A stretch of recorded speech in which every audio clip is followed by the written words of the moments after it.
At this point, we've got Metasploit installed. Everything is up and running. It went through this configuration process where it does all of the database configuration and setup, and that takes some period of time, but we're now up and running and we're in the web interface portion of Metasploit. And you can see the very first thing it's doing is it's asking me to create a username. So I'm going to create a username. And I'm going to just give it my personal information.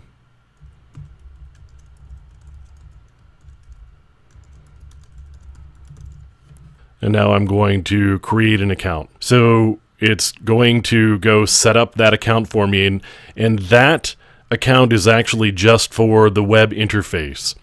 And actually it's asking me to activate your Metasploit license.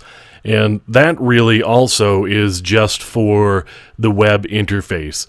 Even without the product key, I can get into the console or the CLI of the application, and I can still use Metasploit. This product key actually is required for the web interface. So at this point, I could go get a product key, and it's going to send me off to Rapid7, where it's going to ask me what one that I want to use. I'm going to get the community edition, which is the free version.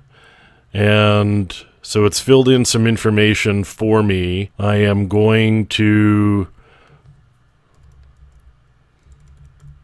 give it some bogus phone information because I don't really want them calling me, but I have to give them my email address so that they can send me the license, because the license is going to come by email at this point. So I've filled in the form, I've requested the product key. Once I get the product key by email, I can activate the license. So this is an important part, again, if you want to use the Metasploit web interface, and it's not necessary if you're just going to use the console.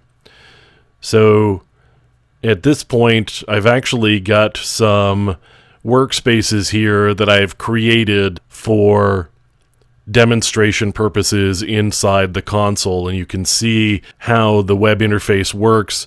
We get all of the pull downs here. I can do things like adding hosts to my workspaces or my projects. I can take a look at the vulnerabilities that are there and the captured data. So when I get to the point that I have exploited vulnerable systems, I may be pulling down user information or some other types of details, and that would get stored under captured data. You can see the tasks and the sessions, and there's some other capabilities that Metasploit has here. But this is really just the basics of the web interface, and again, I can still use the console without actually activating this product key, which I really need to effectively use the web interface.